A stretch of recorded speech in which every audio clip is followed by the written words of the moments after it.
Doctor గారు నమస్తే. నమస్తే. నీ ఆర్థరైటిస్ ఉన్న వాళ్ళు సో అసలు వాళ్ళకి ఏమేం చేయాలి, డూస్ అండ్ డోంట్స్ తెలీదు. నీ ఆర్థరైటిస్ ఉన్న వాళ్ళు అంటే ఎక్సర్సైజ్ కానీ వాకింగ్స్ కానీ ఇలా చేయొచ్చా, అసలు ఏమేం చేయొచ్చు చేయకూడదని ఒకసారి వివరిస్తారా? సో ఇన్ జనరల్ ఏమంటే చాలామంది ఏమని అడుగుతారు, నడిస్తే అరిగిపోతాయని అడుగుతారు. తప్పది. మోకాలు తయారు చేయబడింది నడవడం కోసమే. ఇప్పుడు మనము కండరాలు వాడితే అరిగిపోతాయంటే నో. అదేవిధంగా కార్టిలేజ్ కూడా దానికి పోషక పదార్థాలు అందేది మనం నడిచినప్పుడే, దాని మీద మూమెంట్ ఉన్నప్పుడే ఆ ద్రవం ప్రొడ్యూస్ అవుతుంది, పోషక పదార్థాలు అక్కడ చేరుతాయి. మనం నడిచినప్పుడే ద్రవం కార్టిలేజ్ లోపలికి పోవడం, బయటికి రావడం, ఎక్స్చేంజ్ జరుగుతుంది. సో నడిచినప్పుడే మోకాలకు నరిష్మెంట్ జరుగుతుంది, బాగుంటుంది. సో మూమెంట్ ఉండాలి.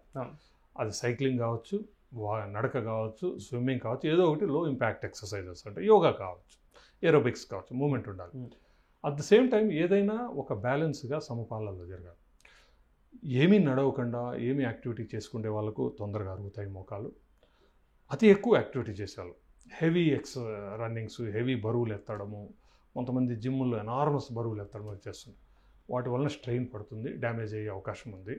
హెవీ స్పోర్ట్స్ ఆడే వాళ్ళకు, ఇలాంటి వాళ్ళకు కూడా ఆ దెబ్బల వల్ల డ్యామేజ్ అయ్యి. సో మరీ హెవీ చేయకూడదు, మరి అస్సలు చేయకుండా ఉండకూడదు. రెగ్యులర్ వాకింగ్, మీడియంగా లో ఇంపాక్ట్ ఎక్సర్సైజ్ రెగ్యులర్గా 1/2 hour to 45 days at least day ఎవరికి ఉండాలి. అరిగిన వాళ్ళు చేయవచ్చా అని అడుగుతారు, ఇంపార్టెంట్ క్వశ్చన్. ఎందుకంటే చాలామంది మా దగ్గరికి వచ్చే వాళ్ళు అరిగిపోయిన తర్వాత వస్తారు కాబట్టి మేము నడవచ్చు, అరిగిన తర్వాత ఇంకా అరిగిపోతుందని. అది కూడా తప్పు.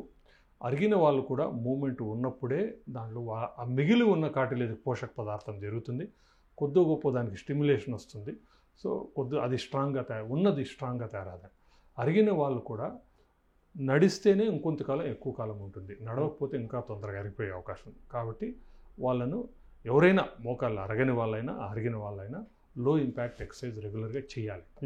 ఏమి చేయకూడదంటే, సో ఒకటి వచ్చి స్క్వాటింగ్ చేయకూడదు. స్క్వాటింగ్ అంటే మనం సిటప్స్ అంటాం కదా, గుంజీలు తీసినట్టు కూర్చుంటాం, అవి చేయకూడదు. స్క్వాట్స్ చేయకూడదు. స్క్వాట్స్ మామూలుగా హెల్తీ పీపుల్ను కూడా నేను అగేన్స్ట్ అడ్వైజ్ చేస్తాను. ఎందుకంటే స్క్వాట్స్ చేసినప్పుడు మన మోకాల మీద ఒత్తిడి వచ్చి 700% ఉంటుంది మామూలు వెయిట్ కంటే, అంటే 7 times మోర్ వెయిట్ పడుతుంది. పడినప్పుడు అలా ఎక్కువసార్లు చేసినప్పుడు కొద్ది డ్యామేజ్ అవ్వడం స్టార్ట్ అవుతాయి. ఎస్పెషల్లీ మోకాలు చిప్ప ముందు భాగంలో ఉండే స్క్వాట్స్ చేయొద్దు అంటాము.